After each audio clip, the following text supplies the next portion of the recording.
All right, let's get a check on what's playing out in the crypto market now. We're seeing well, Bitcoin did start that big recovery. It touched about $97,000, but we've seen a drop since then to about $94,000, and we're seeing the Fear Greed index that's holding up at neutral.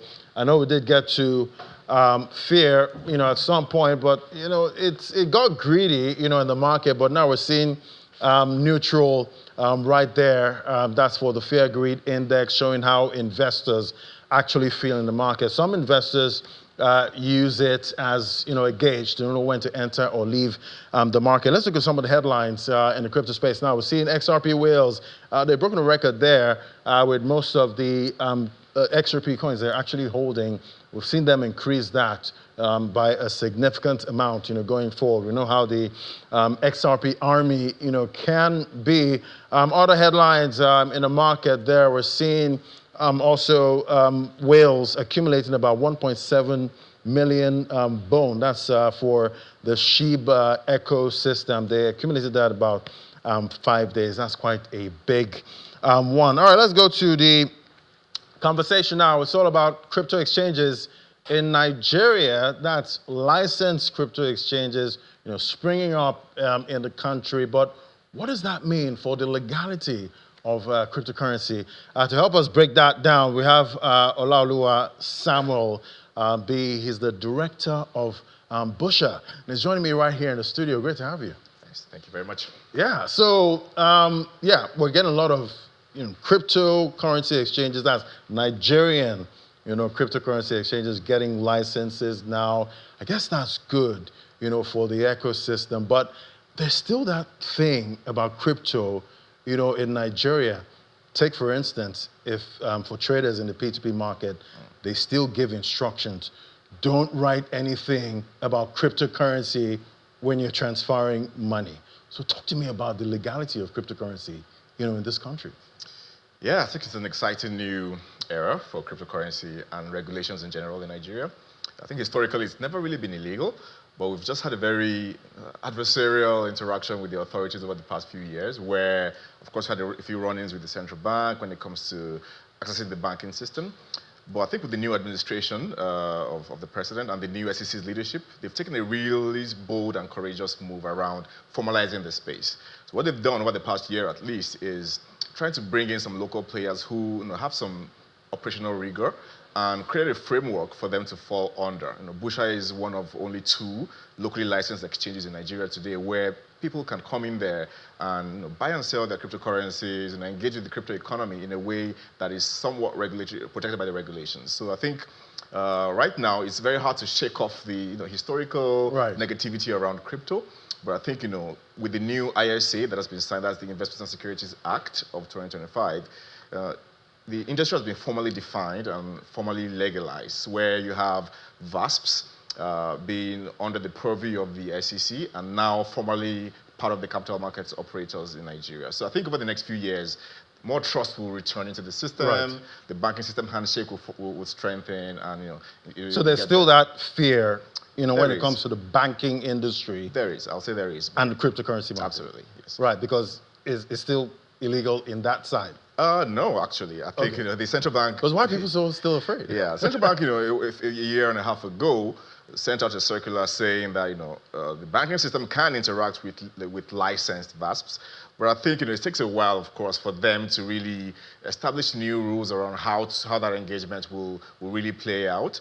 But I think we're seeing more collaboration between the SEC and the central bank to ensure that truly legalized and licensed operators can directly interact with the banking system. So it's going to get better for sure. No, we hope it gets better. But, Nigerians have been through a lot, recently. We've had the issue with CBEX, we've had MMM, and a lot of platforms that just come up and tell you they will give you this, they promise so much, but Nigerians get burnt, in the process of that. So, talk to me about custody now. They say, not your coins, not your keys, not your coins.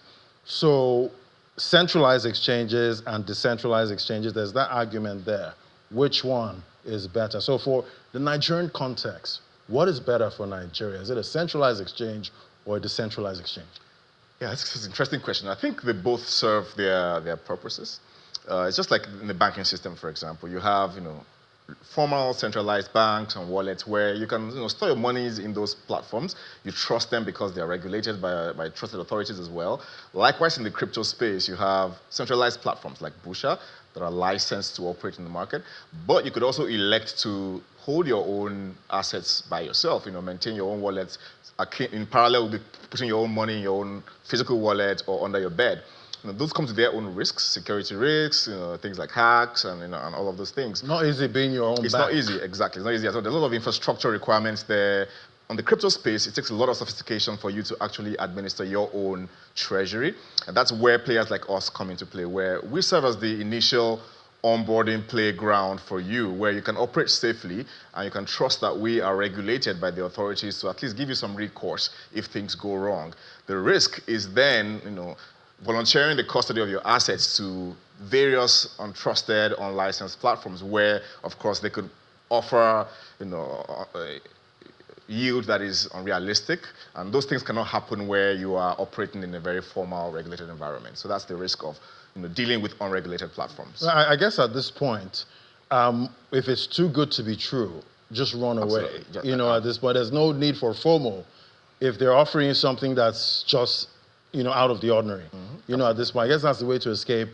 Yeah, just if being scammed. Yeah, just look at what exists in the formal system. Look at the treasury rates. Look at the stock yields, and look at what is being offered to you. No one really has a genie or a money making well that can really just manufacture double your money every month. That doesn't exist. That just gives you over 30%, over 50%. Exactly. So because the crypto industry is a very fertile ground for a lot of fraudsters, a lot of illicit actors, that Nigerians tend to fall into as victims of that space. But I think a lot of education is coming out now from the SEC directly. You can see the leadership in the markets recently trying to communicate and meet the customers and the investors where they are.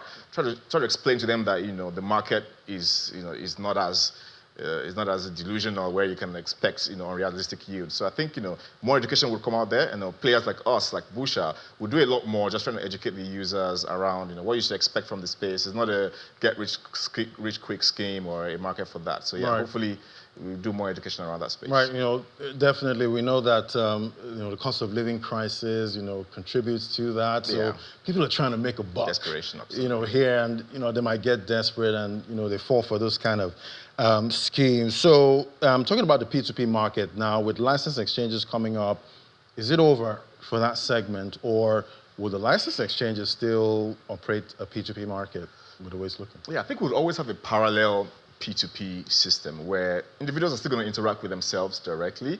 What is going to happen with now that we have a formalized legal system is that it would not be the primary market, just as you have with the forex market, where the black market is really not the primary market. You have the formal central bank windows as the formal market. Likewise in crypto, the peer-to-peer liquidity would shrink quite a bit, and volumes will formalize and aggregate on venues like Busha, where you expect some controls, you expect some protections from the authorities. So you always have fringe activity in the P2P space, but unlike in the recent past, it will not be the determining the primary market for operations in the space. Right. And talking about centralized exchanges, we've heard of some centralized exchanges that have gone under, and they've taken customer funds, with them. And we still see some that are trying to compensate, after so many years. Some take up to 5-10 years just to get your money back, at this point. So it seems like centralized exchanges are not really that, or even a licensed centralized exchange is not the silver bullet to protect investors. There's always that risk, that particularly human risks, even in any sector really, even in banking, in commodities. There's always that risk of the actors there just being bad actors. You've seen that, and the real mitigant or the real protections around that is trusting that there's a regulator that goes through a rigorous process to ensure that you have basic protections and basic recourse to the law when those things happen. So with Busha, for example, over the past year, we've gone through very comprehensive process with the SEC around insurance, around capital requirements, around fit and proper principles, and all these things that, for example, things like offering unrealistic yield would not be possible in platforms like ours for that reason. We expect more players to come into the regulated fold over the coming months by the SEC, but what they do is at least try to minimize that risk and protect the investors. So as long as you're really operating in a regulated space, you expect that you have the basic levels of protection, and hopefully, if anything goes wrong, you have some recourse to the law. Right. Sometimes when I look at, cryptocurrency exchanges, there's so much, going on, on those platforms. You're seeing, buys and sells, they're happening fast, and it's 24 hours, 7 days. The market does not sleep. How much of a headache is that? Because I'm just trying to imagine, because the normal the way things normal markets go to sleep, markets rest. This one doesn't. It's a whole new world, really, and it's the world that is becoming the default for the younger people, where they expect things to be live and real time and 24/7 and on demand. I think that's what they're expecting. Our average demographic is 18 to 35-year-olds. We are almost 1 million users today, so that's where people want to be. They want people to put in some 200 naira, 500 naira into some instruments and expect that they're participating in the investment world. I think what is going to happen over time is that these innovations, this live and dynamic environments would translate into the traditional world as well. Our license, or what the SEC has done, is not only regulate crypto in the original sense, but also digital assets in general, where you can have tokenized versions of stocks and bonds that is also online 24/7, fractionalized as well, and things like that. So I think you're going to see the rest of the industry, traditional finance in that sense, move towards that dynamic of crypto, and you're going to expect more younger people to participate for that reason. That'll be quite incredible. Interesting in world, seeing stock exchanges actually online trade 24/7, yeah. 24/7. Very possible. Quite interesting. Thank you so much, Olaoluwa Samuel. He is the director at Busha. Thank you for coming on. Correct. Thank you today. very much. Bye.